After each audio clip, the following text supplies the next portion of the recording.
buenas a todos, como veis estamos otra vez en otro unboxing AliExpress y como podéis ver estamos esperando, nos ha llegado ya el paquete y creemos que es una camiseta Element de la talla M, pero es que podéis comparar por el tamaño de la palma de mi mano, lo puedo coger con una mano y parece un poco pequeño así, pero bueno, para el vídeo y volvemos.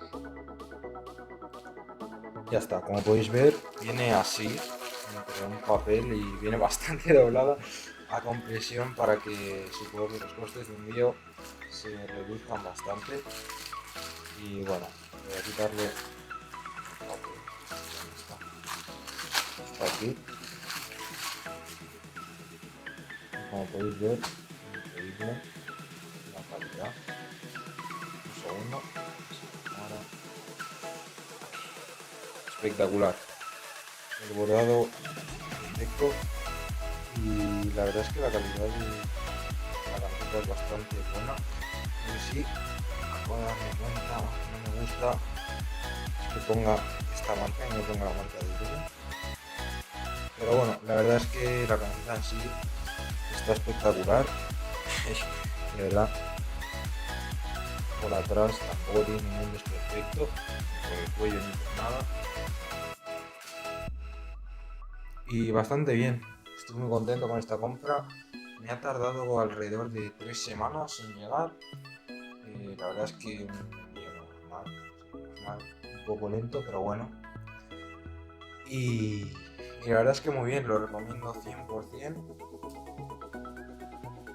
Y me ha costado alrededor de 7 euros. Sí, 7 euros, 7,50, 7,30, no recuerdo. La verdad es que por 7 euros esta camiseta está espectacular. Así que nada, deciros que estamos esperando 3 polos, como siempre lo digo, pero nunca llegan. Un Lacoste, un Ralph Lauren y un Tommy Hilfiger. Luego también estamos esperando unas gafas Oakley, una camiseta del Manchester United de Paul Pogba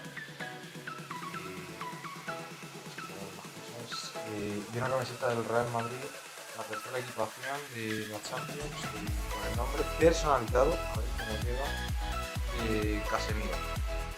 Así que nada, suscribiros si queréis ver más unboxings, recordad que todos los viernes tenéis un vídeo nuevo. Esta camiseta la podéis encontrar en la web que os dejo en la descripción, alifine.net. Os metéis y vais a ver un nombre de letra, pero no de un tutorial. Echáis la letra, en este caso es en Element, le dais a la E, os aparecerá varias marcas, le dais a Element y ahí tenéis todo. Así que nada, un saludo y adiós.